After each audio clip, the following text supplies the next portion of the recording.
Tanto, por favor, colocamos sus nombres en el chat. Gracias. Entonces, comentarles que no pude subir aún el video de la clase que no pudimos pasar el martes. Y estimo que lo voy a subir máximo hasta este fin de semana, juntamente con las calificaciones del examen y de todas las asignaciones que son contempladas para este primer parcial. Les pido un poquito de paciencia porque a veces se junta el trabajo y es un poco complicado y no quiero equivocarme al asignar los puntajes. Pero van a poder ver el detalle de sus calificaciones en caso de algún reclamo. Entonces, en la clase pendiente, voy a compartir en este momento el Classroom, un momento. Es la segunda parte del tema de cultivos de células eucariotas animales. Y ya pueden ver en este momento el Classroom. Entonces, sería este tema que lo hemos visto como una clase asincrónica, que voy a subir la grabación para que tengan la explicación respectiva. Y el video que está adjunto hace un resumen básicamente de los puntos tratados en el tema. Y en este tema nos concentramos más que nada en los procedimientos o los procedimientos que se utilizan para inmortalizar a las células en cultivo. Recuerden que decíamos que, bueno, los cultivos, tanto eucariotas como procariotas, siguen una curva de crecimiento normal y llegado posterior al periodo de crecimiento exponencial y la latencia, entran en un periodo de senescencia. Es lo normal que ocurre con las células. En el caso de querer mantenerlas en cultivos prolongados, se trabaja con procedimientos de inmortalización. Y eso es lo que describe el tema y el video de apoyo. Entonces, la actividad que se va a subir adjunta a la grabación de este tema es un foro en el que ustedes van a hacerme preguntas. Vamos a cambiar un poquito los roles. Y la evaluación de este foro va a partir de la pregunta que ustedes vayan a hacerme, ¿sí? Entonces, va a ser un foro abierto donde todos vamos a poder colocar las preguntas, o sea, todos los estudiantes, y yo voy a responder a cada una de esas preguntas sobre el tema, ¿no? El contenido del tema. Si algún punto no se ha profundizado y ustedes quieren conocer un poco más, o si alguna parte del tema no ha sido comprendida del todo, pues se volverá a explicar. Entonces, estamos cambiando un poquito los roles en este tema. El año pasado hice una actividad similar, no en este tema, en otro, y fue interesante porque los estudiantes sabían eh, algunas cosas adicionales que de pronto no habíamos visto en el tema. Otros necesitábamos recordar un poco más la parte básica. Entonces era interesante porque nos permitía ver el grado de comprensión uno del tema y de las expectativas o lo nuevo que quisieran conocer. Entonces, la asignación para este tema va a ser así. Ustedes van a plantear en el foro una pregunta y yo voy a responder a ella, ¿sí? Es un tema amplio, entonces cada estudiante debe plantear una pregunta diferente. Entonces, debemos, cuando ya habilite el foro, que voy a mandarles un mensaje al WhatsApp para que tengan un tiempo prudente, ¿no? Primero de ver el tema, la grabación del tema y luego recién pasar a cumplir con la asignación. Y les voy a mandar un mensajito también al WhatsApp para que estén atentos con esto, para que pues bueno, las preguntas son libres, ¿no? Pero lo ideal es que no se repitan las preguntas entre estudiantes. Entonces, por eso debemos estar atentos al tiempo de habilitación del foro para ir colocando sus preguntas.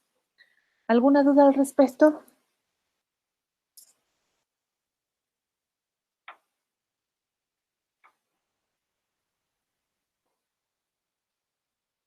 ¿Ninguna? Si no hay dudas, me dicen no. No, doctora. Ok, gracias. Entonces vamos a pasar al siguiente tema,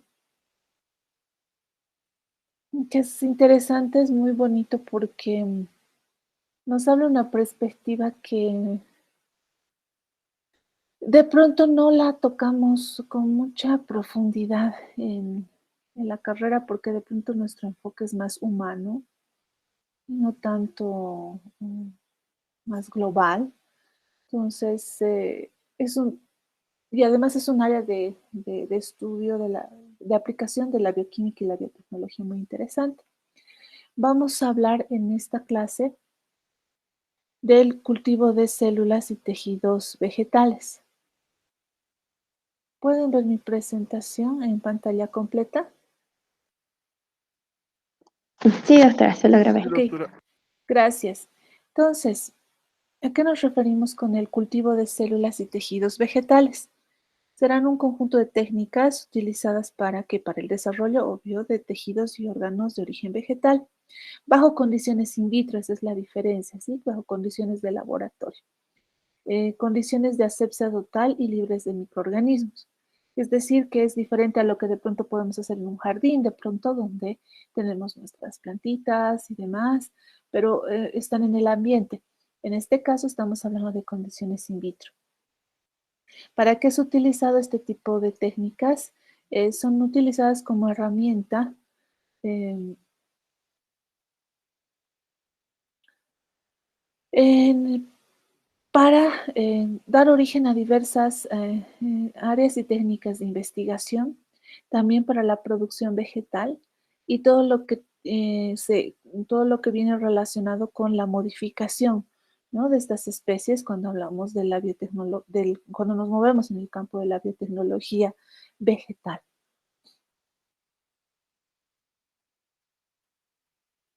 Entonces, ¿cómo se da el cultivo de estas células y tejidos? Partiríamos de una hojita, por ejemplo, aquí vemos la hoja de una plantita, una hoja cualquiera, y se corta o sea, a partir de la planta total se extrae una parte, en este caso una hoja, y estos se depositan en medios de crecimiento que por lo general son semisólidos, muy parecidos a la consistencia que tiene el agar, pero un agar semisólido, tal vez no han podido ver, tal vez un agar de esta característica, pero es como un intermedio, ¿no? Entre el caldo de cultivo y el agar conocido en la caja Petri.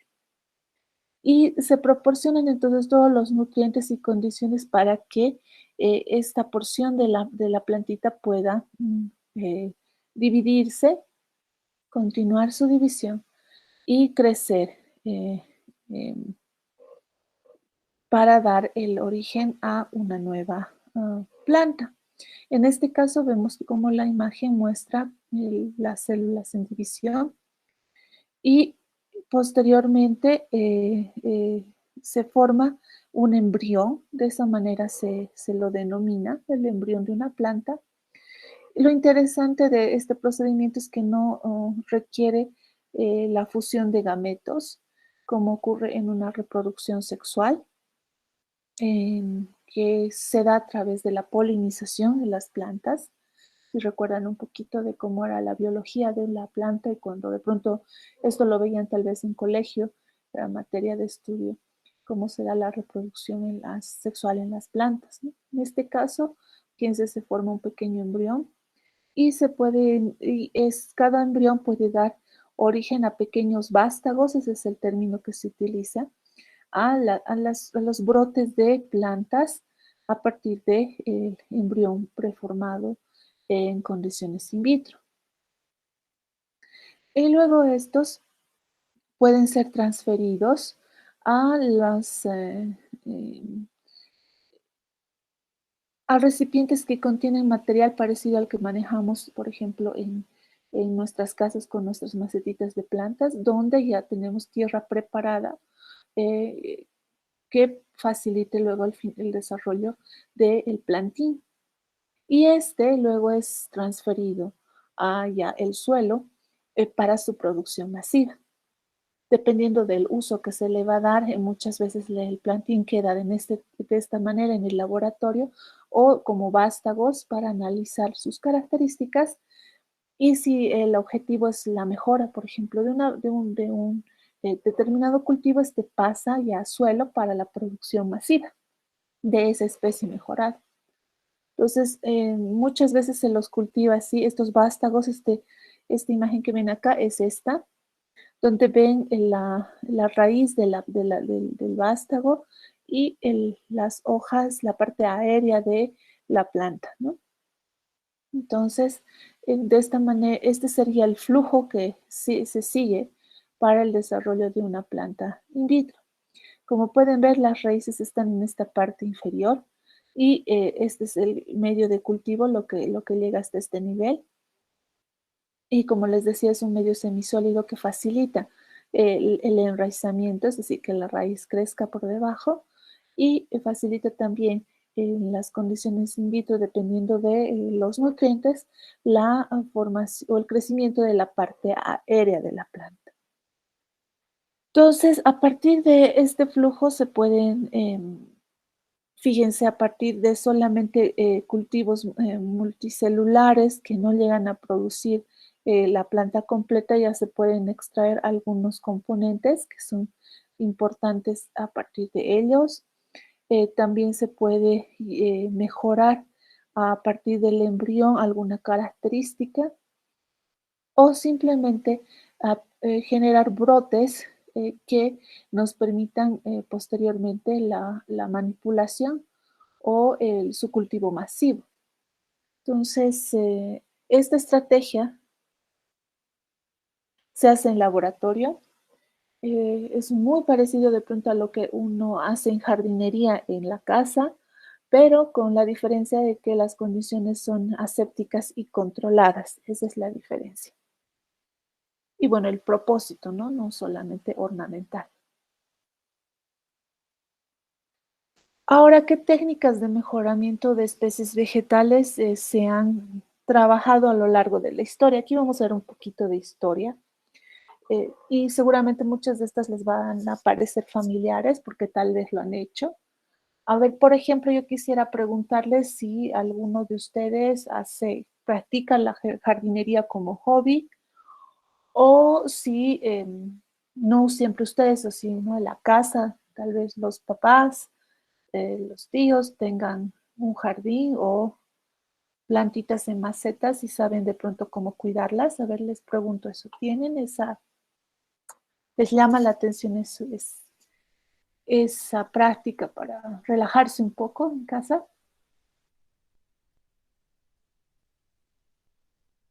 ¿Alguien?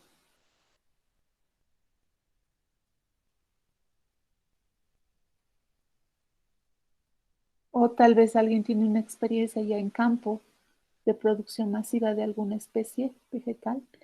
Doctora, en el Ujú. caso de mi familia hacemos la quinoa en Ay, qué Patacamaya muy- ya, y nosotros agarramos los granos más grandes para sí, que el siguiente cultivo sean, o sea, los granitos también más grandes. Ese tipo de selección hacemos. muy bien, sí es parte Y de la también con la práctica. papa. Ujú. Con la papa también. Sí, ¿Y buscamos cómo que es sean hermosas y grandes. o sea, a partir cuando ya recogen, cuando cosechan la papa, entonces seleccionan las mejores papitas para volverlas a sembrar? A ver, Porque esa en es el la caso, semilla, ¿no? La semilla de la papa es sí, la propia papita, ¿verdad? sí, exacto. Escogemos las grandes, obviamente duran mucho tiempo, entonces les crecen raíces y todo eso, pero los Sí, sacamos y al sacarlas los partimos a la mitad y luego los vamos poniendo en cada suquito, ¿no? ajá, Las papitas. sí. Eso también hacemos. Sí, es parte de Eh, la selección, ¿no? Escoger las más bonitas, como es más fácil de entenderlo, o los granos más grandes, de pronto en la quinoa. Sí, es parte de la selección. ¿Alguien más tiene otra experiencia?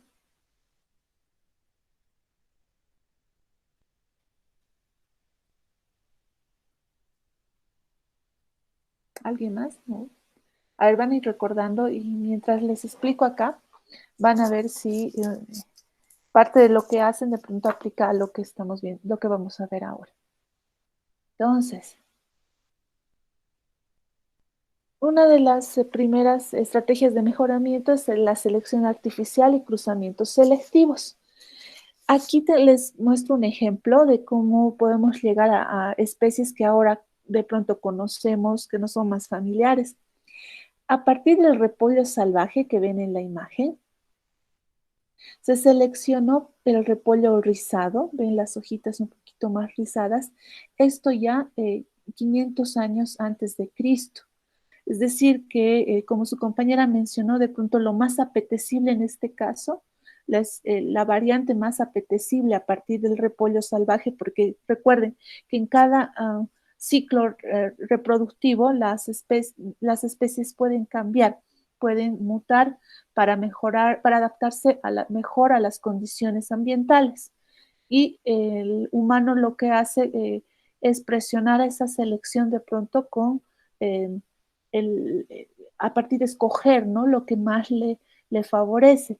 Y en este caso el repollo rizado fue seleccionado 500 años antes de Cristo. A partir del repollo rizado se generan, por ejemplo, en Alemania, el colirábano. Fíjense acá, ya se tiene la especie a partir del repollo salvaje y el repollo como tal. Fíjense, en este caso, el colirábano, en este caso lo que importaba de pronto era el tubérculo que estaba por la parte subterránea de la planta y en este caso interesaba la parte aérea, ¿sí? El repollo. A partir de esta, que era la especie de elección, se originó el coliflor como lo conocemos ahora. Fíjense cómo la parte aérea era diferente en este caso, era más compacta y aquí se ve como las porciones separadas, ¿no? de la cabeza del coliflor. Ya esto en el siglo XXV, perdón, XV, y luego a partir del coliflor, como lo ven acá, se seleccionó el brócoli y directamente a partir del repollo, lo que conocemos ahora como coles de Bruselas. Entonces, tal vez les es familiar más que aquí en Bolivia, más el brócoli y el coliflor. Las coles de Bruselas son muy populares en Europa, no tanto acá. Bueno, yo no las probé acá, pero bueno, tal vez les es familiar. Son mini coliflores, mini coliflores o mini repollitos, dependiendo de cómo uno lo vea, pero se ve cómo se selecciona.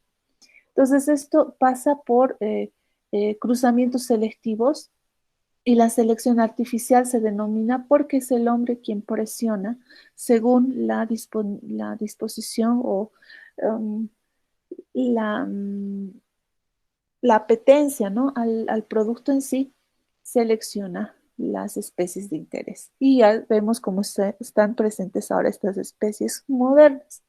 Lo que pasará a futuro es otra historia, porque si se sigue trabajando con cruzamientos selectivos a partir de estas especies conocidas en la actualidad, pues se generarán más variantes. Otro método de selección es la hibridación. Esta hibridación lo entienden como una combinación, ¿no? Como la combinación de dos sujetos. En este caso puede ser intervarietal, es decir, entre variedades, interespecífica entre especies e intergenérica también entre géneros eh, de las plantas, ¿no? Recuerden que se clasifican en familias y géneros, como lo hacen las bacterias. Entonces, fíjense que aquí tenemos esta planta, que es el chile, y que se la selecciona por el tamaño, como su compañera decía, bueno, este es el fruto en sí nos interesa porque es grande y se la cruza con esta otra planta que es del este de Norteamérica por el sabor. ¿Sí? Entonces, la primera especie se selecciona por el tamaño y la segunda por el sabor. Si se fijan en el nombre científico, el género es el primero y la especie es el segundo.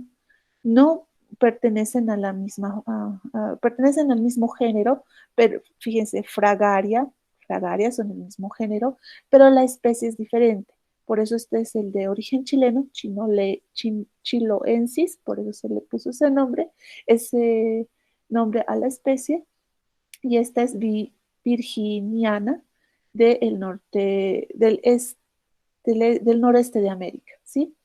Entonces, fíjense que ambas se cruzan, son del mismo género, pero son diferentes especies. Y se combinan otra vez, les digo, por el tamaño y por el sabor. Y generan esta nueva especie, Fragaria anasasa, que fue producida en Francia, fíjense, en 1766, y es una combinación, una especie que tiene una mejora en tamaño y en sabor, porque esta primera era pequeñita y por el cruzamiento, por la hibridación de estas dos especies adquirió el tamaño de la otra, pero esta adquirió también el sabor de la segunda. ¿Sí? Entonces ahí tenemos la nueva especie. Esto también se puede hacer, como les digo, es sencillo hacerlo entre plantas de la misma familia.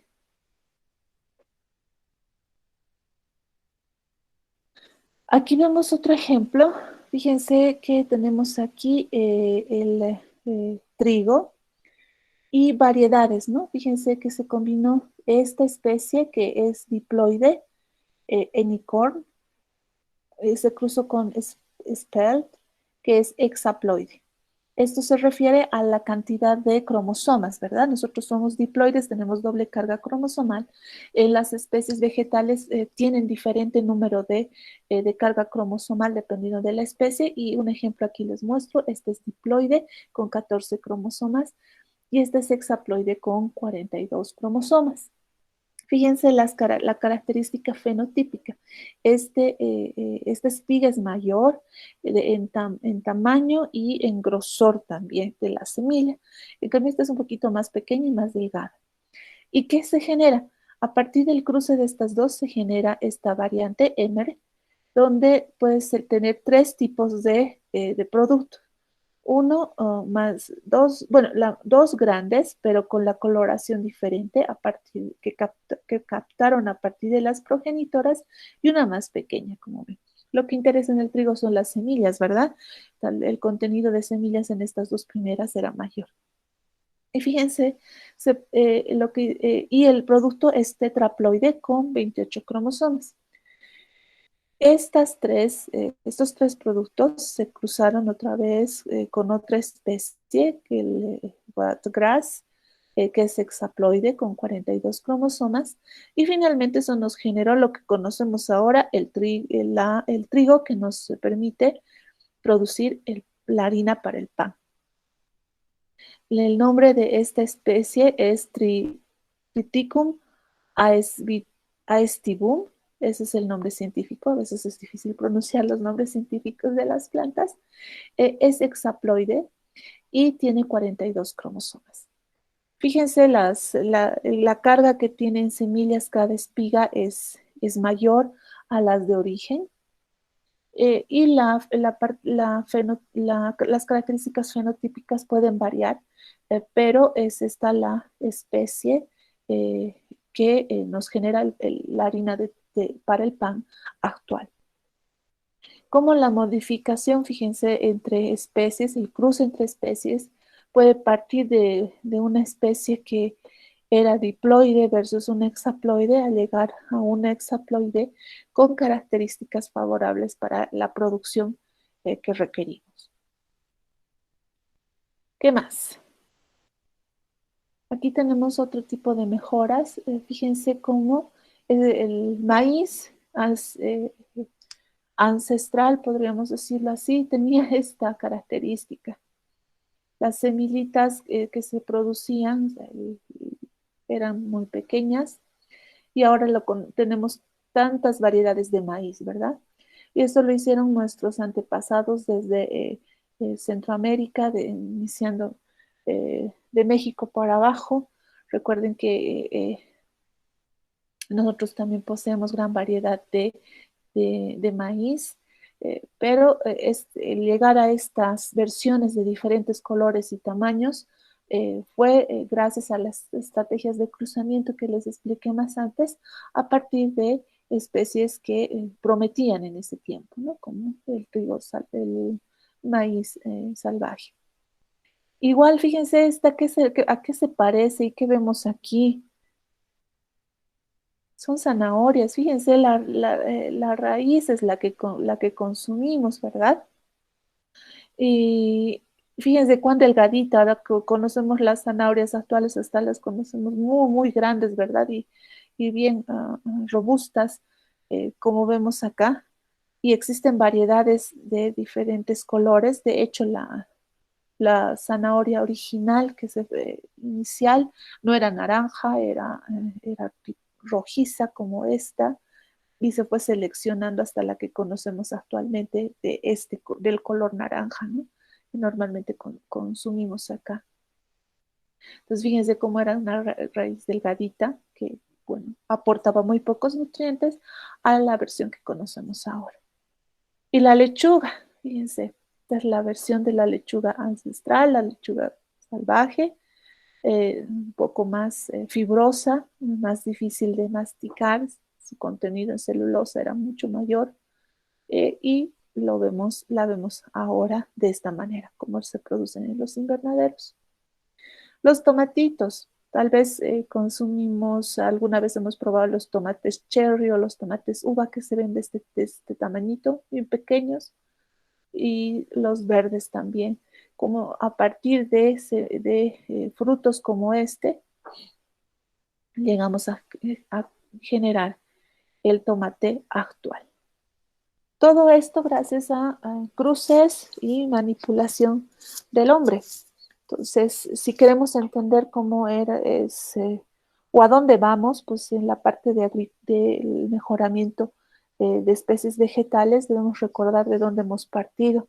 Realmente las condiciones antes no eran las mismas que conocemos ahora, ¿no? En cuanto a la disponibilidad de vegetales para alimentarnos. ¿Sabían de esto un poco? ¿Sabían la historia de pronto de dónde venían los vegetales que actualmente consumimos? ¿Habían escuchado antes hablar de que las zanahorias eran de otro color y no naranjas? No, doctora. Y ahorita me estoy sorprendiendo con eso de los cherries, los tomatitos cherries, y obtenemos el tomate actual. Eso no lo sabía. Creí que eran de especies distintas.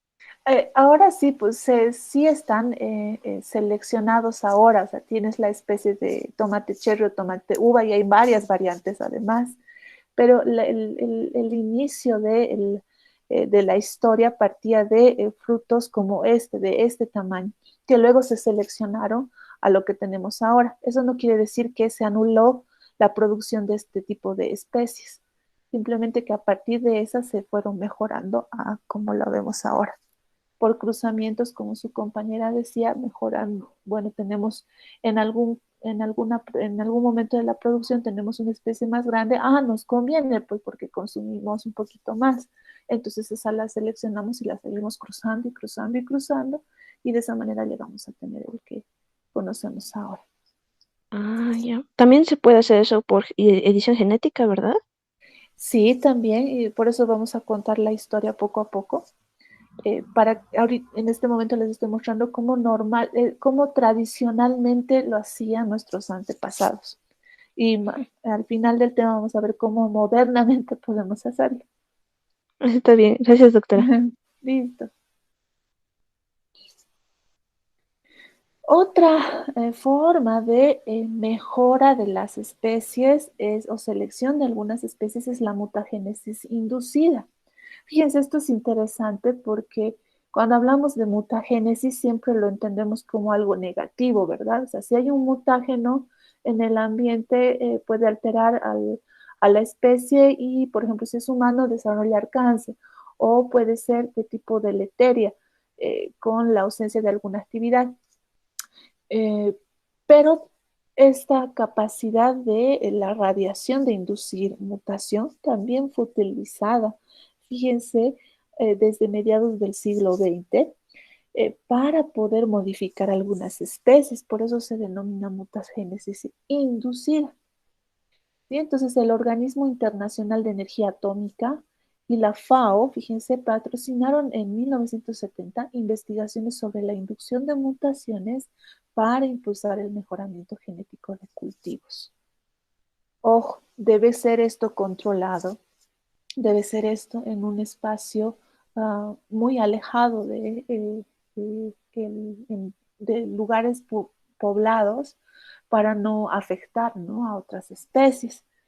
Pero bueno, como era el boom en ese tiempo de la energía atómica, pues era la curiosidad del humano siempre, bueno, está presente, y bueno, se quería ver si se podía mejorar algunos cultivos a partir de la exposición a radiaciones. ¿Sí? Entonces, se quería mejorar los cultivos de tipo alimentario o los de industrial para obtener variedades mejoradas, o sea, siempre con un propósito positivo, pero obviamente con un riesgo, ¿no?, importante, porque trabajar con radiación eh, es de cuidado. Y encontré estas imágenes que son interesantes, donde aquí tenemos, por ejemplo, el Instituto de Radiación en Beijing, en Japón, y aquí tenemos los cultivos que están creciendo dentro de un espacio que está irradiado por energía de tipo atómica, que permite, ¿no?, ver qué efectos va a tener la radiación sobre estas especies. Y aquí tenemos un campo, fíjense que es un espacio mucho más grande, donde se irradia cobalto radiactivo, por eso nos dice cobalto 60, son radiaciones de tipo gamma, y los cultivos están alrededor del generador de cobalto radioactivo. Fíjense, cuando yo vi esto dije, hasta ese nivel llegamos de un poco de locura, porque ahora sabemos que esto es de mucho, mucho cuidado. Quizás en ese tiempo la, la magnitud del daño que puede producir la radiación no era eh, tan considerado de pronto desde el punto de vista de la gravedad que puede tener no solamente con el cultivo que está ahí expuesto, sino con el entorno alrededor. Pero bueno, se hizo. Y aquí pueden ver cómo las variedades vegetales obtenidas por mutagénesis y comercializadas subió, fíjense, aumentó desde los 1950, fíjense cómo esta curva nos muestra que para el 2010 las variedades obtenidas por mutagénesis y comercializadas a nivel mundial aumentaron. ¿Qué especies se han modificado según este procedimiento? Fíjense, la avena, el poroto, maíz, soya, trigo, cebada, arroz, entre otros. Y aquí ven la torta que nos muestra el porcentaje de modificación. Y es interesante ver cómo estas especies que normalmente consumimos, eh, varias variedades de ellas fueron modificadas aplicando este procedimiento. Eh, un poco desde mi punto de vista extremo, eh, pero lo que querían era cortar tiempos, ¿no? De lo que normalmente hacíamos, como su compañera decía, seleccionamos en cada cosecha la especie más promisoria y esa la volvemos a cultivar. Tenemos que esperar otro tiempo de cosecha para obtener esa variedad mejorada, y eso implica tiempo. Y bueno, lo que se quiso con este tipo de aplicaciones era cortar esos tiempos para seleccionar la especie más rentable, ¿no? En términos de comercialización. En fin, así fue y como ven, seguimos nosotros consumiendo el producto de este tipo de mejoras.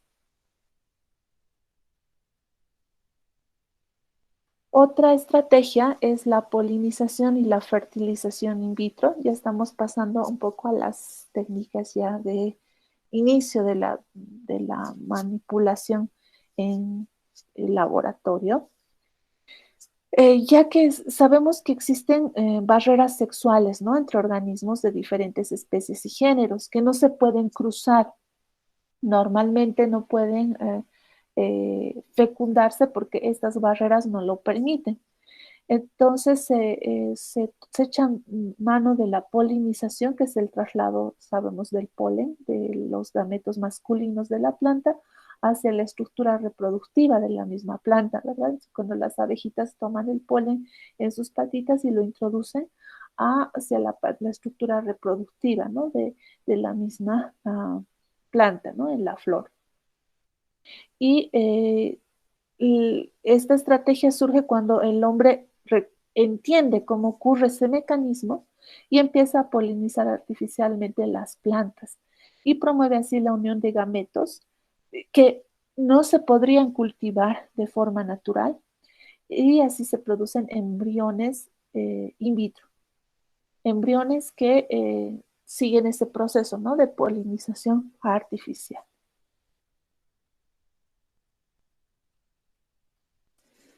Y luego pasamos al cultivo ya in vitro de células, tejidos y órganos vegetales. Eh, se, Se denomina así porque podemos cultivar células sueltas, tejidos propiamente dichos de una determinada porción de la planta y órganos cuando ya se generan los vástagos que hace un inicio les comenté. Entonces, estos se cultivan en medios nutritivos, es decir, que tenemos medios de cultivo específicos para tejidos, células y órganos vegetales. Y este tipo de técnicas se han desarrollado para poder acompañar a las técnicas de mejoramiento, donde ya introducimos la manipulación genética y todo lo que conocemos a partir de la biotecnología verde en este caso. ¿Sí? Entonces, ¿por qué es posible que se puedan cultivar desde células, tejidos y órganos vegetales? Gracias a la característica de las células vegetales de ser totipotentes. ¿Sí? Entonces, el término es totipotencialidad celular y es que toda célula viva e íntegra de una planta sin importar el grado de especialización alcanzado, es decir, sin importar que sea hoja, sea raíz, sea tallo, es capaz, fíjense, de regenerar una planta entera igual a la original. Y esto es interesante porque de esa manera pueden perdurar las especies vegetales gracias a esta capacidad, a esta totipotencia. Y, por ejemplo, he experimentado mucho durante la cuarentena con mis plantitas. De hecho, me he sobrepoblado de plantas en casa, pero era interesante ver cómo a partir de una hojita podría generar una planta entera. Y así, por ejemplo, por eso les digo que me llené de plantas, porque practiqué esto. Y fue interesante ver cómo realmente la característica de las células vegetales está la totipotencia, nos puede permitirlas cultivar y perdurar la planta de interés. Y esa característica entonces se aplica en los cultivos in vitro. Es la que nosotros aprovechamos para perdurar estas especies, ¿no? Las especies de interés. Eh, Otra estrategia de mejora a partir de los cultivos que les indiqué es la obtención de haploides. Fíjense, nosotros somos diploides, somos 2 a la N en carga cromosomal, es decir, que para cada cromosoma tenemos su cromátide hermana, su par cromosomal, que nos permite tener esa doble carga genética, ¿verdad? Se pueden generar a partir de cruces células de tipo vegetal de tipo haploide, es decir, con contenido solo N de cromosomas. Como ven aquí, una sola copia de cada cromosoma. ¿Por qué podré seleccionar de esa manera? ¿Qué utilidad tendrá el seleccionar de esta manera a una especie? Podemos seleccionar las características específicas que nos conviene de esa especie. Fíjense en la gama de colores, fíjense aquí tenemos un lila más oscuro, un rosado para esto, para cromosomal, aquí celeste oscuro, celeste claro, verde oscuro, verde claro. Al seleccionar haploides puedo seleccionar las características propias de cada uno del par de cromosomas. Y de esa manera esta especie pues tendrá las características que yo requiero en cuanto, por ejemplo, a tamaño, color, carga de nutrientes que son necesarios de pronto para el consumo. Entonces, esas características yo las puedo seleccionar si genero haploides. Entonces, esto se hace en condiciones in vitro. Y a partir, por ejemplo, de estructuras sexuales haploides, se pueden generar organismos haploides. ¿Sí? Porque sabemos que las estructuras sexuales tienen solamente una carga cromosomal y al combinarse las dos, tanto masculina como femenina, nos dan el diploide, ¿verdad? Entonces, en condiciones in vitro, a partir de estructuras sexuales que son haploides, puedo generar organismos haploides que van a aportar, como les digo, caracteres agronómicos importantes, los que yo requiero. ¿Sí? Y el método más empleado para la obtención de haploides es el cultivo in vitro de las anteras. Las anteras son la porción de la plantita donde en el extremo superior se deposita el polen. Entonces, varios protocolos se han desarrollado para la inducción de la embriogénesis y también a partir de microsporas. Y así se generan las plantas de tipo haploide de diferentes variedades. Más adelante les voy a mostrar a qué nos referimos con el cultivo de las anteras. Y bueno, para recordarles era esto, que el término haploide se refiere a una célula u organismo que solo tiene un único conjunto de cromosomas. Entonces, fíjense cómo a partir de, primero del desarrollo de las condiciones de cultivo in vitro, ya se puede trabajar con diferentes porciones de la planta y en este caso con las estructuras sexuales para generar cultivos de tipo haploide. Otra estrategia es la variación somaclonal, esto en cultivos in vitro o a campo. Y se pueden generar células o tejidos in vitro que pueden generar variaciones que son aplicadas luego al campo. Fíjense, aquí tenemos la variedad seleccionada que puede ser cultivada en condiciones in vitro y generar la especie de interés a partir de generaciones, ¿no? Desde la generación 1, la generación 4, y se evalúa en este producto la estabilidad genética del carácter que yo quiero seleccionar. O se puede hacer un cruzamiento de los progenitores seleccionados, determinar la característica de interés y tomar una porción de esa planta y cultivarla también en condiciones de laboratorio para generar la especie de interés. En este caso, se han cultivado las anteras del híbrido de la filial 1, es decir, del cruce 1, obtenidas de plantas haploides y la duplicación cromosómica de los regenerantes, es decir, de las especies de origen. Y esta especie luego finalmente producida se puede multiplicar ya en campo y hacer ensayos agronómicos, ¿no? De la multiplicación de la semilla de esta especie mejorada y así obtener el producto de interés.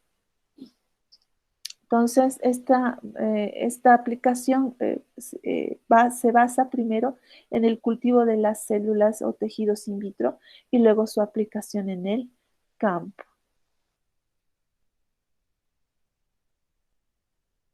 Y bueno, luego tocamos la ingeniería genética, lo que les decía, vamos a empezar de lo que comúnmente se hace como selección de tipo tradicional. ¿Recuerdan cuando les hablaba de la biotecnología tradicional y la moderna? Todo lo que hemos visto antes de cultivos de in vitro es la eh, selección tradicional de especies vegetales y posteriormente se empezó a aplicar algo artificial con los cultivos hasta llegar a la ingeniería genética, la aplicación de técnicas de ingeniería genética, ¿no? Entonces, en este caso, la biotecnología será la que acelera la generación de características deseadas, ¿no? Entonces, uno selecciona la característica deseada, un grano de mayor tamaño, o un grano que contenga más proteínas, o un grano que contenga más vitaminas, dependiendo de la característica que uno desee, ¿no? Mejorar.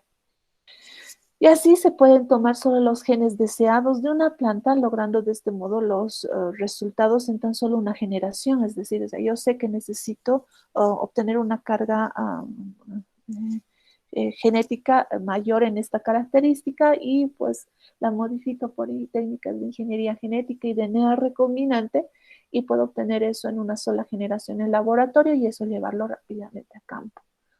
Se reduce el tiempo de espera para la generación de la especie con la característica mejorada, sí, porque en la parte tradicional tendríamos que esperar todo el ciclo del tiempo desde la siembra hasta la cosecha, ¿verdad? Para ver si hemos obtenido el producto de interés y a veces se obtiene parte en cierta proporción y no en todo el cultivo. Entonces, ese es un desgaste de pronto de la tierra y de tiempo, lo que se reduce con las técnicas de ingeniería genética. Entonces, esta es según, pues, de cómo uno lo vea también, ¿no? Porque esta es una afirmación, lo que ven en el segundo párrafo, desde el punto de vista de quienes están a favor de la manipulación genética en especies vegetales. Existen personas que también están en contra y tienen otros argumentos. Entonces, eso lo vamos a ver, lo vamos a discutir también más adelante en otro tema, pero quiero que entiendan que viene del contexto de quien está trabajando con ello, ¿no? Y quienes están a favor de la manipulación genética hablan de los pros, ¿no? De todo lo que conviene a partir de esa aplicación. Entonces, si lo vemos como algo positivo, la ingeniería genética sería más segura y eficiente respecto a las técnicas tradicionales, como les decía. ¿Por qué? Porque elimina gran parte del azar presente en el mejoramiento tradicional. Es decir, que yo puedo seleccionar las especies que me parecen más promisorias y cultivarlas, pero no puedo modificar el azar, la probabilidad que se genera en cada generación según las leyes de Mendel, eh, que me van a determinar producto, ¿no? Que yo voy a generar en la siguiente generación. Esa variación se reduce gracias a la modificación genética que yo puntualmente estoy realizando.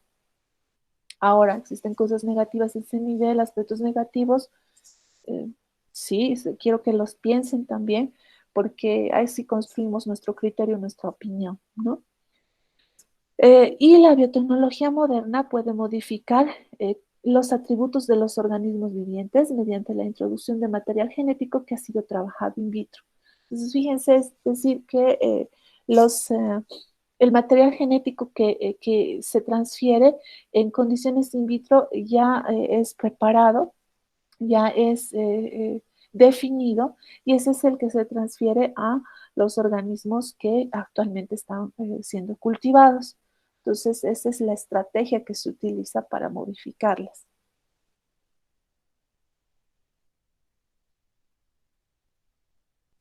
Los genes que se incorporan fíjense que pueden provenir de cualquier especie. Ese es un punto que algunos dicen es bueno porque de pronto de cualquier especie yo puedo tomar esta característica y ponerla en otra especie.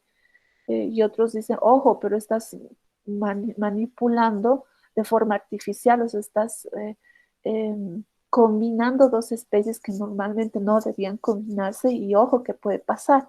Entonces, acá también es otro punto positivo según los que están a favor y negativo según los que están en contra.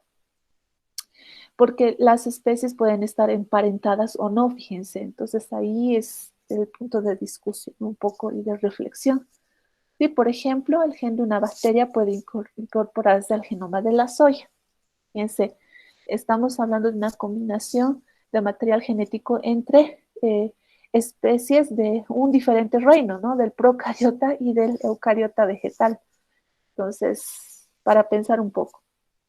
Y en la planta mejorada genéticamente, fíjense, se puede introducir un único gen nuevo, preservando en su descendencia el resto de los genes de la planta original.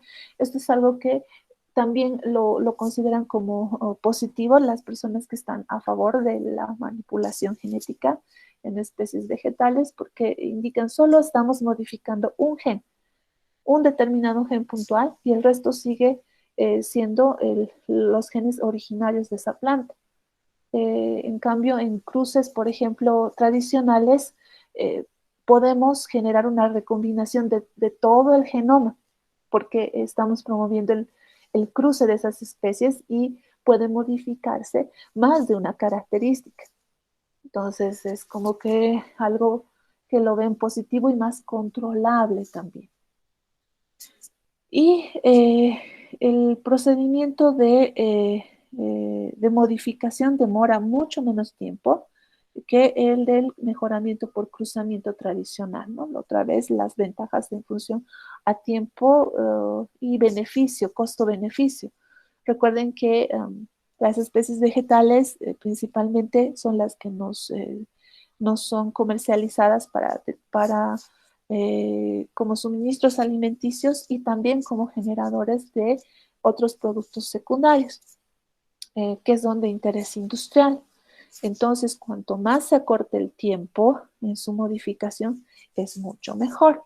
Entonces, por eso es que la biotecnología, por ejemplo, verde, es mucho mejor, mucho más aceptada en el campo de industrial agrícola, porque reduce los tiempos y eso reduce el costo.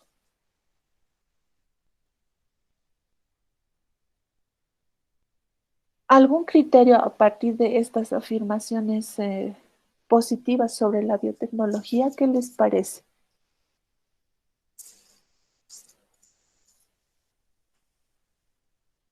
De pronto alguien que está a favor con esas afirmaciones o que está en contra de esas afirmaciones. ¿Alguien quiere expresarse?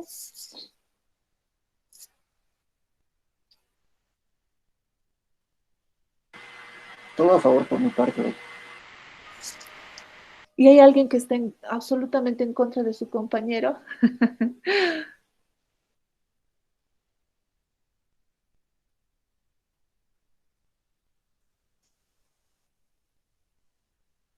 No, todos estamos a favor.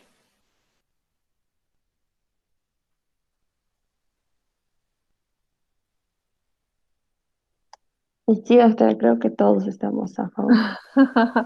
Todos somos pro biotecnología, o sea, a favor de la biotecnología. Está muy bien, o sea, cuando ustedes tomen alguna posición o criterios sobre algún tema controversial, lo que les aconsejo es que conozcan siempre los pros y contras, o sea, todo lo que puede ser a favor de esa temática y también todo lo que está en contra para conocer cómo contraargumentar esos aspectos negativos. Entonces, en un siguiente tema les voy a dar la oportunidad de ver las dos visiones, tanto a favor y en contra, para que ustedes construyan su criterio más sólido, ¿sí? Porque cuando de pronto entramos en una discusión de este tipo, de, oh, estoy a favor de los transgénicos o no, o estoy en contra de los transgénicos, que es la aplicación final de la biotecnología verde en la modificación genética, uno debe conocer eso, ¿no? Los argumentos a favor y los argumentos en contra. Bien, entonces vamos a tener la oportunidad de discutir al respecto y les voy a mostrar un documental que es muy interesante al respecto. Bien, eso fue un poco de historia y un poco de pisar tierra en cuanto a ver las diferencias de lo que de pronto se hacía tradicionalmente y que todavía se hace, por ejemplo, en nuestro medio, como su compañera nos comentaba, y lo que se hace a partir ya de la aplicación de la ingeniería genética. En los videos que vamos a ver al final del tema van a ver las aplicaciones, por ejemplo, de estas técnicas de modificación genética y pues van a ver los avances que se tienen en países cercanos, como en Argentina y en Chile, y vamos a ver de pronto si podemos aplicarlo o no en nuestro medio. Hablábamos de que en los cultivos de células y tejidos vegetales y órganos vegetales parten del principio de la totipotencia, que será la capacidad de generar una planta completa a partir de cualquier sección parte de la planta. Fíjense que en este esquema nos muestran cómo se puede tomar diferentes secciones de la plantita, desde la raíz, que es la parte subterránea, hasta la parte cualquier componente de la parte aérea, y, y en los medios de cultivo adecuados para cada porción de la planta se pueden generar, en este caso, fíjense, los vástagos y la planta entera, o desde la parte, por ejemplo, más subterránea y de las yemas de las uniones entre las hojas y los tallos, se pueden generar embriones en condiciones in vitro que luego van a generar la planta entera. Entonces, el tiempo que demora en generarse la planta en sí va a depender de la porción de la planta utilizada para el cultivo, pero todas ellas tienen esta propiedad de ser totipotentes y generar finalmente la planta de interés. Para recordar, en humanos, la totipotencia es una característica de las células embrionarias que van a poder formar estos diferentes tejidos, como pueden ver. A partir de la mórula que es totipotente se puede generar el blastocisto, que tiene una carga de células pluripotentes que van a generar los diferentes órganos. ¿Sí? Entonces, y estos ya son en humanos unipotentes. Se diferencian y no pueden naturalmente desdiferenciarse. Solo ocurre la desdiferenciación en procesos como el cáncer, donde es como si la célula volviera a retroceder y empieza a expresar marcadores de tipo embrionario, o por la manipulación artificial con la inducción de células STEM artificiales, las IPCs. Creo que esto lo han visto en Biomol, y si no, vamos a recordar eso más adelante cuando veamos la parte de cultivos y aplicaciones en realidad. Sí, pero entonces de forma natural esto no ocurre, solo en patologías o en forma artificial. Las unipotentes en humanos pueden volverse células STEM. Y en cambio, las células vegetales pueden ir en ambos sentidos, ¿sí? Y esa es la propiedad que las ha hecho persistir, ¿no? Hasta ahora. ¿Cuáles serán las etapas del cultivo de tejidos vegetales?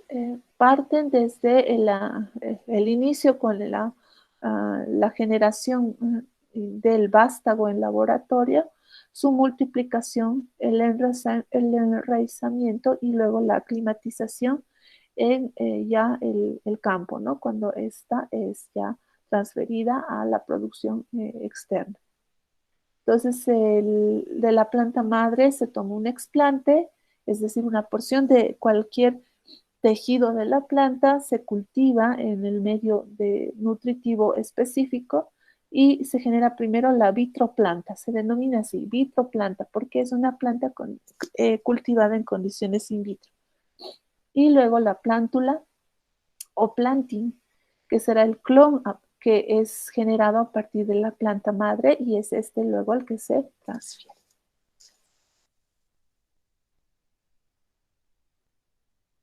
El primer tipo de cultivos que vamos a ver in vitro es el de los meristemos. Y los meristemos son células situadas, fíjense, en el ápice tanto de la raíz, conocido como ram, y o meristemo apical de la raíz, como el del tallo, que será el SAM, que es el meristemo apical del brote. A partir entonces de los meristemos se genera la planta que puede crecer tanto hacia arriba o hacia abajo y se perpetúa de esa manera la planta. Fíjense que aquí tenemos una imagen donde está el medio de cultivo y aquí vemos un poquito de la parte subterránea de la planta, es decir, de la raíz y el pequeño brote acá.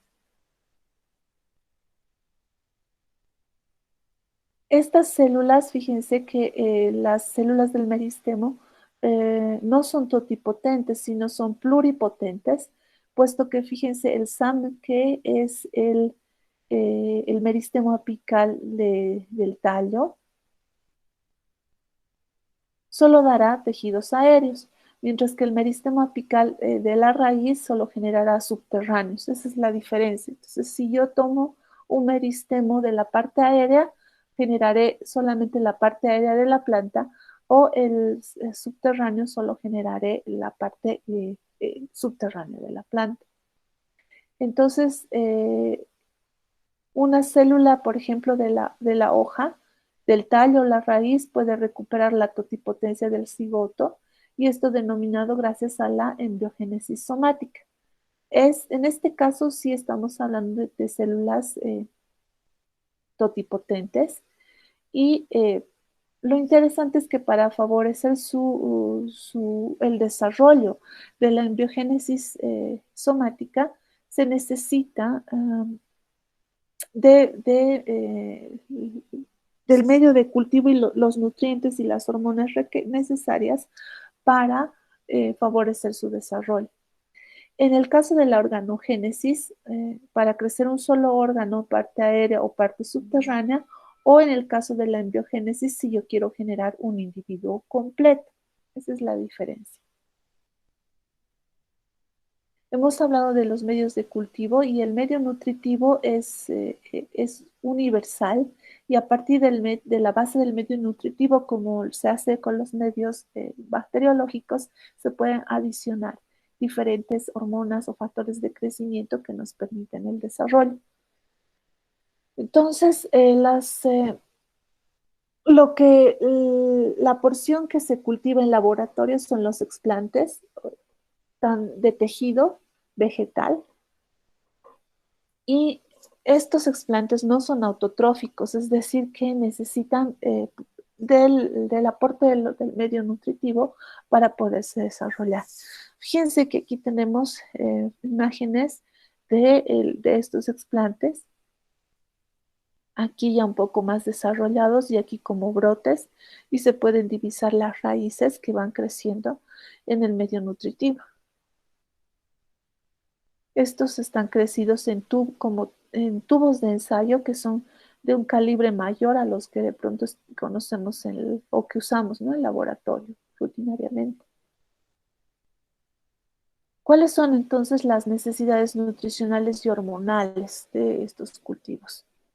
Obvio, sabemos que requieren agua, pero también requieren sustancias orgánicas como macro y micronutrientes. Entonces, ¿qué sustancias orgánicas requieren? Estamos hablando desde las fuentes de carbono y de nitrógeno, como los azúcares, aminoácidos, cofactores como las vitaminas, y estos tres últimos son las fitohormonas, que son de tipo auxina, citocininas y giberilinas.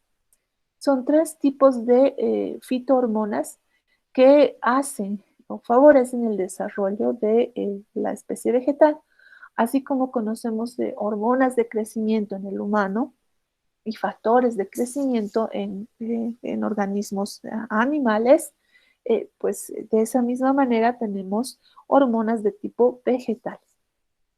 Entre los macro y micronutrientes, fíjense, pasamos desde el nitrógeno, fósforo, potasio, calcio, magnesio y azufre para macronutrientes, y micronutrientes, estos iones más que nada divalentes, ¿no? Que se hacen a los cofactores enzimáticos principalmente.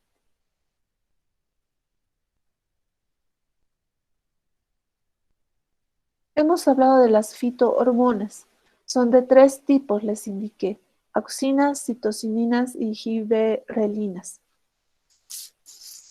Estas pueden variar en concentraciones en los medios de cultivo. Fíjense, en las auxinas de 0,01 a 10 miligramos por litro son concentraciones bajas. Lo propio las citocininas de 0,03 a 10 miligramos por litro. Uno podrá adecuar la concentración de auxinas y citocininas dependiendo de la especie que quiere cultivar, y se manejan en estos rangos. Estos son los tipos de auxinas. Tenemos 3 tipos de auxinas: ácido indol acético, ácido indol butírico, ácido naftalén acético. Y en el caso de las citocininas tenemos a la benciladenina y la bencilaminopurina. Y otras 2 especies más, otros 2 tipos más clasificados acá, para 3 tipos para las citocininas y un tipo más para las auxinas, que son ya producidas de forma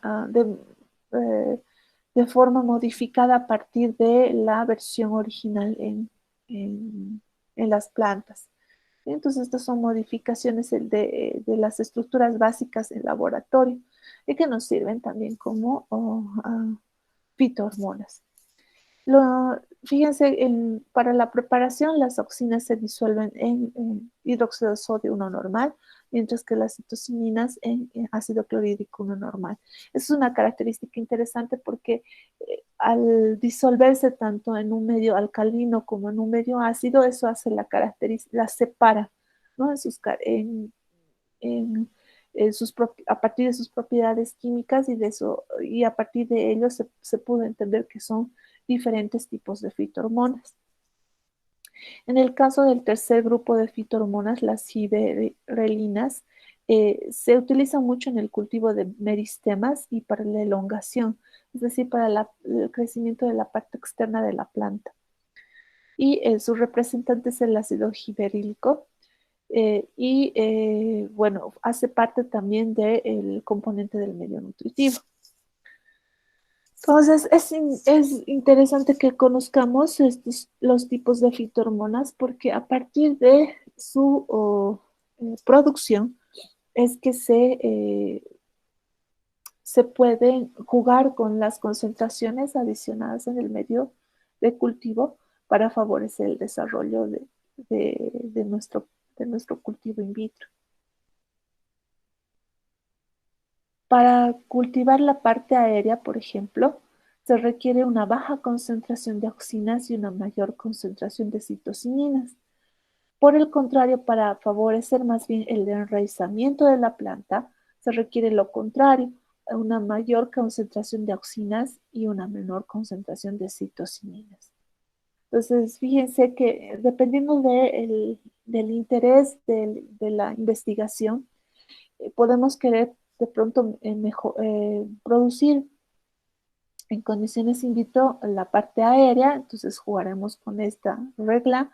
Y si queremos favorecer el enraizamiento, como vemos en esta imagen, jugaremos con las concentraciones en estas proporciones. ¿Cómo es que se determinó que de pronto son las citocininas que necesito para promover el crecimiento de la parte aérea, y lo contrario para el enraizamiento, ¿no? Que necesito más auxinas? Eso parte de el comprender el ciclo hormonal de la planta. Bien, entonces recuerden que nosotros igual en una progresión de tiempo, el humano, por ejemplo, tiene también ciclos hormonales que están presentes en concentraciones determinadas en la niñez, en la pubertad se descontrolan dependiendo del género al que pertenecemos, Y luego como estas concentraciones, por ejemplo, de hormonas de tipo sexual también van disminuyendo en la edad adulta y ya el envejecimiento. Entonces, si recordamos un poco eso, haciendo referencia a algo que ya conocemos, lo mismo pasa con la planta para favorecer su crecimiento y su desarrollo. Entonces, fíjense, aquí vemos el nivel de las hormonas en y en X vemos la concentración, por ejemplo, de nutrientes y las etapas del desarrollo. Entonces, eh, tenemos 4 etapas del desarrollo de las plantas y las fitohormonas tienen diferente comportamiento en cada etapa. Fíjense que en la etapa 1 de germinación y establecimiento, las citocininas o citoquinina también se denomina así, eh, están en mayor concentración. Eh, Luego bajan para dar paso a la iniciación de la división celular, donde la concentración de auxinas aumenta y progresivamente va disminuyendo cuando entramos a la etapa 2, que es el crecimiento vegetativo.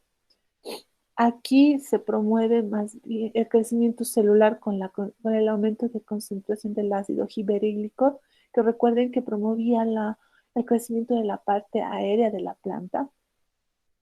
Y llegamos a la etapa 3 de la floración y reproducción, donde este baja en concentración, pero no radicalmente, no en una proporción como lo hacía la citoquinina y auxina. Y más bien aquí se empieza a producir etileno, que también es otra fitohormona que promueve la madurez celular, donde requerimos la madurez para la floración y la reproducción. Y cuando ya la planta entra en senescencia, en la etapa 4 es donde el ácido abscísico es el que se encuentra en mayor concentración.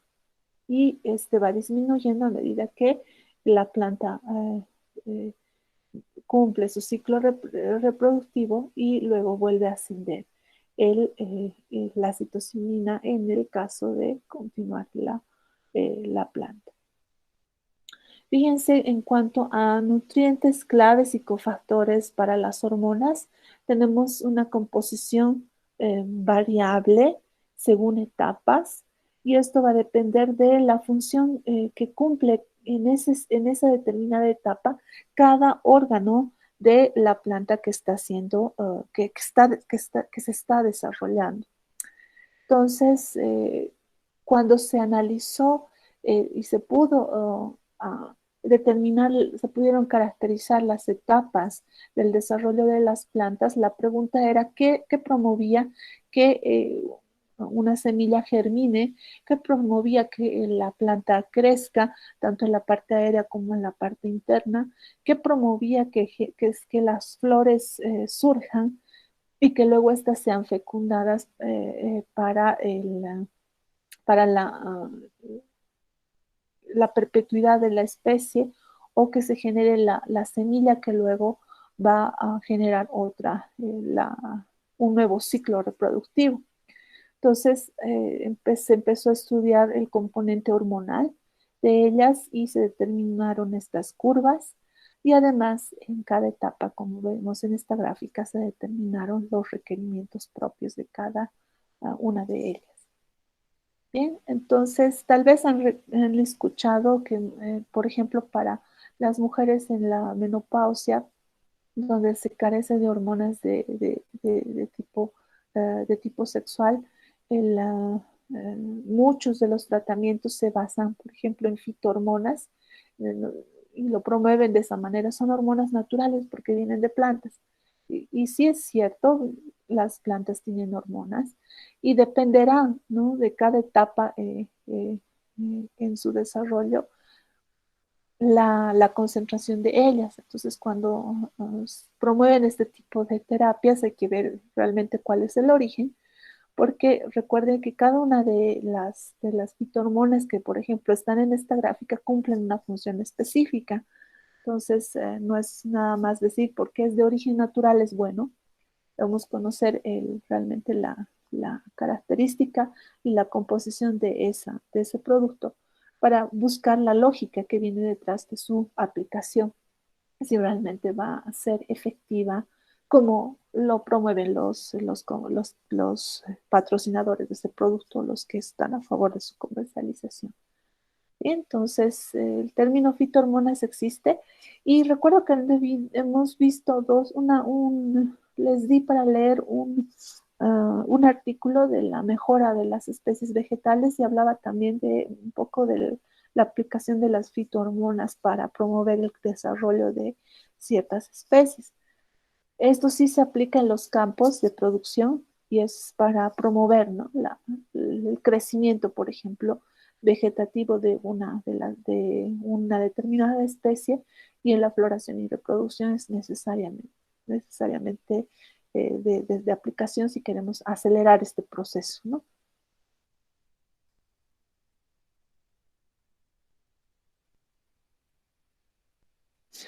Y bueno, hemos visto las etapas de cultivo desde el explante hasta la generación de la planta hija, ¿verdad? Pero esto también se puede aplicar en bioreactores dependiendo de lo que queremos obtener. Por ejemplo, cuando el explante ya ha asimilado el medio nutritivo de cultivo, se pueden generar embriones que pueden dar origen, obviamente, si se convierten en brotes a la planta original, pero esos embriones también se pueden cultivar en bioreactores con agitación, como ven aquí las paletas de agitación del bioreactor, para generar que metabolitos secundarios.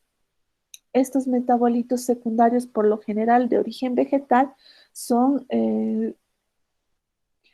compuestos fitoquímicos que pueden tener algún tipo de propiedad, sean desde colorantes, sean desde cofactores, hasta sustancias que pueden tener alguna actividad terapéutica. Entonces, fíjense que si bien conocimos primero el fin de generar la planta hija, también podemos obtener metabolitos secundarios en cultivos masivos de estos embriones y generar otros productos de interés. Recuerden que el fin de la biotecnología es generar productos de interés o de bienes y servicios, en este caso, metabolitos secundarios. Y también a partir de los embriones se pueden cultivar más brotes y esos generar semillas artificiales que puedan ser aplicadas también en el campo. Entonces, fíjense cómo es tan versátil el cultivo de in vitro desde el tomar una porción de la planta eh, y generar diferentes productos, ¿no? No solamente la planta hija mejorada en ciertas características, sino también la producción masiva de metabolitos secundarios o la producción masiva de semillas de tipo artificial con la característica que yo requiera. Entonces es un área interesante para que ustedes exploten si les interesa. Es un área poco estudiada en nuestro medio. Algo de ello están desarrollando en la carrera de agronomía, pero no con la base tan sólida de pronto que nosotros podemos conocer de la parte de biología molecular. Entonces es algo que nosotros también podemos explorar y en biología, por ejemplo, en el Instituto de Biotecnología, eh, tenemos un área de cultivo de tejidos y órganos vegetales in vitro que básicamente se ha desarrollado para caracterizar especies que están en peligro de extinción o que son propias nativas de la región. Eh, Tengo entendido que no ha sido tanto con una visión tan sólida de la modificación de la especie, pero es un paso interesante que podrían explorar si les llama la atención.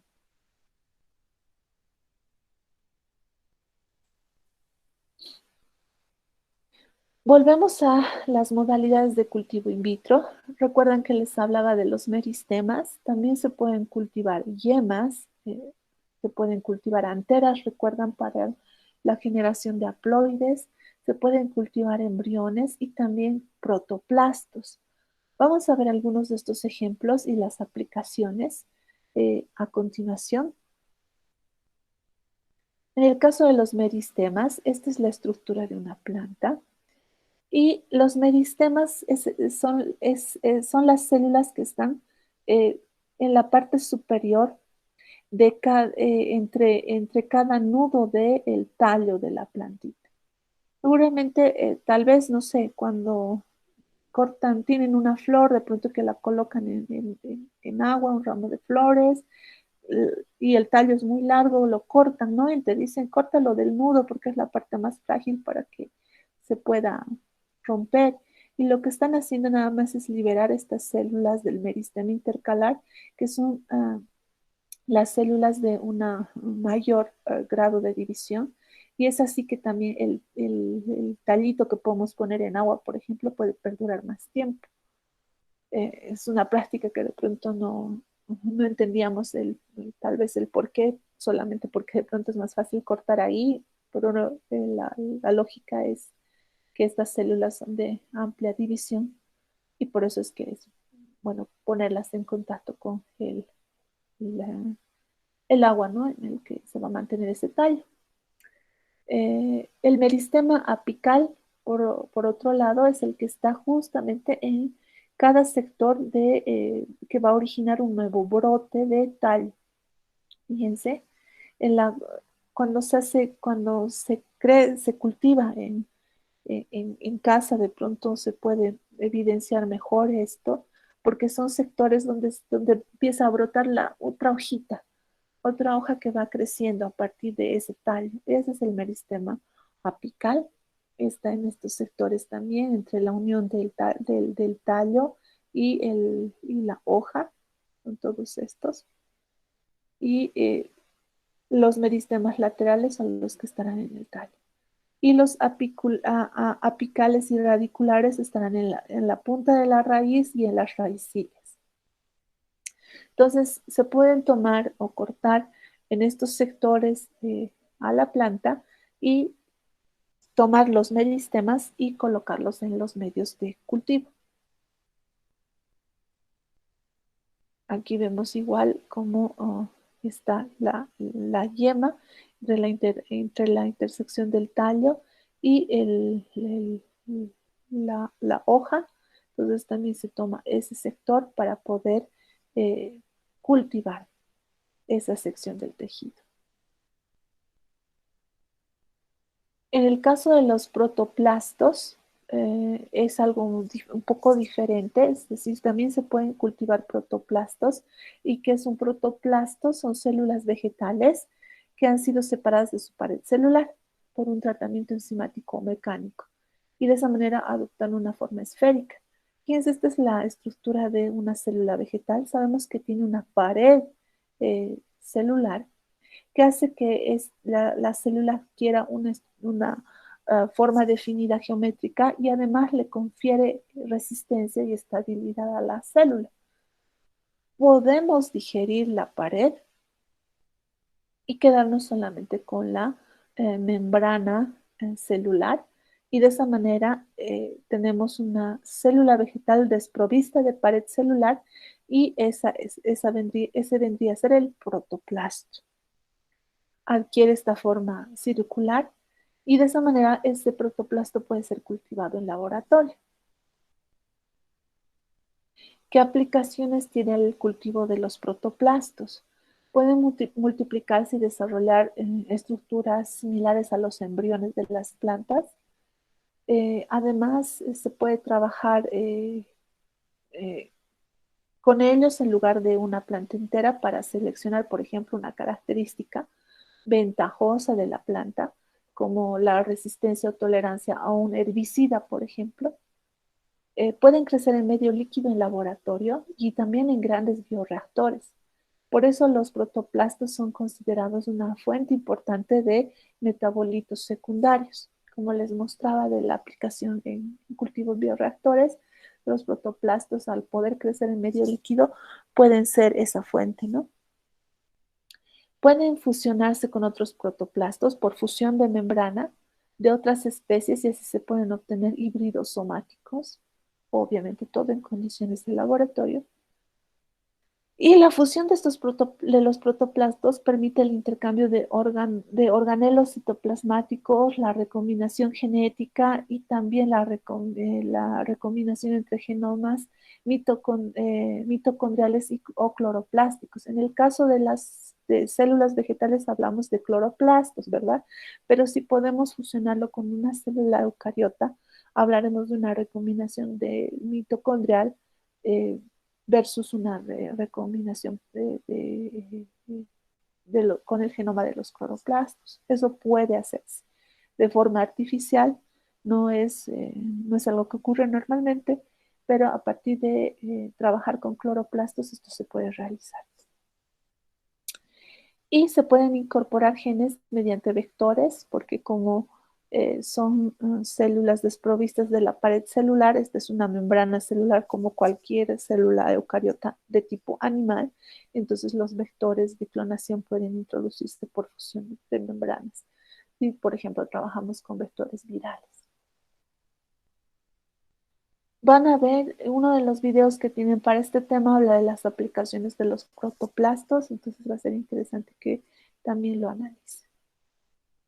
Vamos a quedar ahí, luego vamos a ver el cultivo de anteras un poco, eh, la diferencia entre la multiplicación sexual y asexual de las plantas o vegetativa.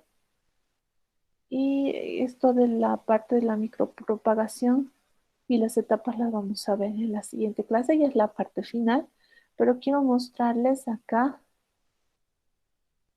los videos que ustedes van a poder ver. El primero habla de las nuevas técnicas de biotecnología para la mejora de los vegetales.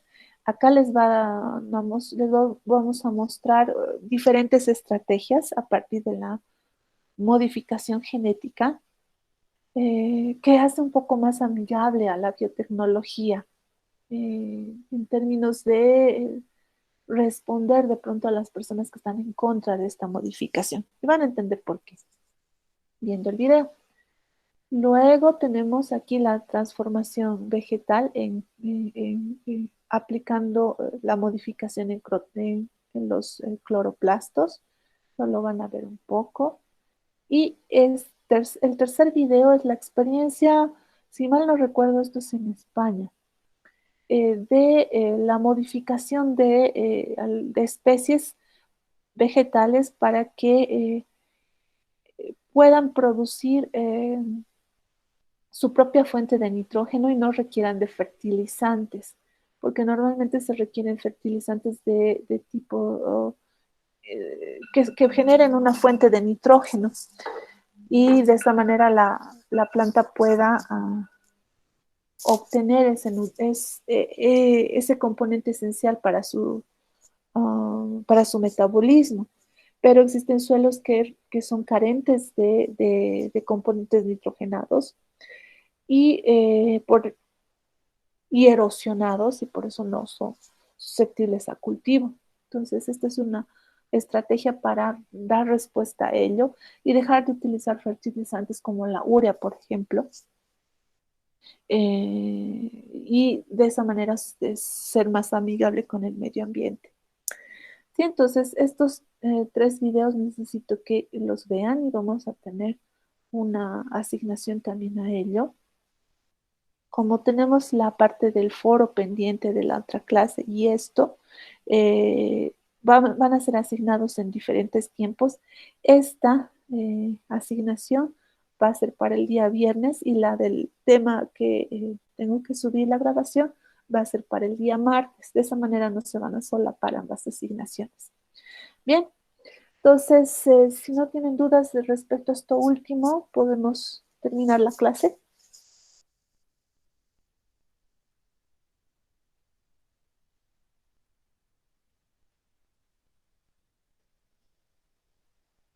Doctora, yo tenía más que duda, una curiosidad. Estábamos viendo videos documentales, ¿no? Y se dice que existe un búnker donde se guardan todas las especies de vegetales para cualquier incidente en el futuro, ¿no? Entonces hay especies incluso que ya están extintas, pero que ellos las siguen guardando. ¿Y cómo sería esta conservación, doctora? Si bien ellos guardan en los medios, a veces solo plantas, a veces solo semillas, ¿cómo sería esta conservación en cultivo? Ya, ¿esto lo han visto en alguna materia o es curiosidad tuya? No, curiosidad mía. Ok. Este banco de plantas existe, está en Noruega. De hecho, el documental que les hablaba de la parte de vegetales lo vamos a ver más adelante. Eh, y lo que están guardando en ese banco de semillas son semillas, es tal cual el nombre, banco de semillas, y se están guardando semillas desde, eh, estamos hablando desde años cercanos a la Primera Guerra Mundial. Porque durante la Primera Guerra Mundial y la Segunda se destruyeron varios bancos eh, que estaban siendo producidos ya en esa época, pero algunos de ellos se preservaron. Entonces, estas semillas se están guardando en condiciones muy frías, pues yo les digo, Noruega tiene un invierno muy crudo, y se las guarda congeladas, es decir, cuanto más se baja la temperatura, cuanto más disminuye la temperatura, el metabolismo también disminuye. Recuerden que el metabolismo parte del movimiento de las moléculas y el movimiento de las moléculas es básicamente energía cinética y la energía cinética es proporcional a la temperatura. Entonces, si bajamos la temperatura, la capacidad de movimiento baja y el metabolismo también baja. Entonces es de esa manera que se conservan estas semillas. Es un banco de semillas. Y eso ocurre con los organismos en general. Por ejemplo, las bacterias igual se guardan congeladas. A -20 pueden estar mucho tiempo y a temperaturas más bajas lo hacen también mucho mejor. Y las células eucariotas, tanto animales como vegetales, se criopreservan, es decir, se preservan congeladas a temperaturas por debajo de los 196 grados centígrados. Es así como se preservan sus características. Y la idea y el propósito de este banco de semillas es eso, preservar semillas antiguas que puedan tener las características más cercanas a su ancestral salvaje y de esa manera, en caso de que ocurra una catástrofe mundial, poder recurrir a esas especies ancestrales que nos permitan retomar otra vez el camino, ¿no?, de la producción de las especies conocidas actualmente. Ese es el propósito.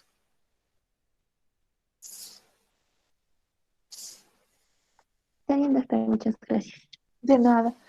Una serie de documentales que les recomiendo y que vamos a ver algunos capítulos conmigo es Cosmos.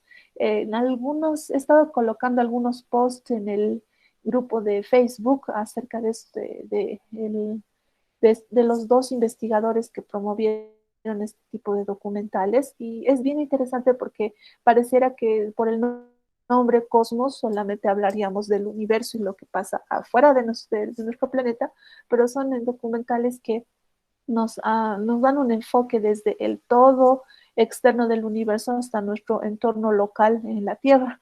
Y es bien interesante y hablar también un poco de aspectos históricos de la ciencia. Así que si pueden, si tienen acceso por Netflix o si pueden conseguirlos en los DVDs que siempre tenemos en las ferias, sería interesante que lo puedan ver. Y vamos a ver algunos conmigo también. Ok, entonces nos veríamos el martes y estén atentos, por favor, cuando ya termine de calificar los exámenes, se va a enviar automáticamente la calificación, así que lo van a poder ver, van a poder ver su calificación en el correo electrónico. Gracias por su atención y tengan un buen fin de semana. Gracias, Doc, igualmente. Igualmente, doctora, muchas gracias.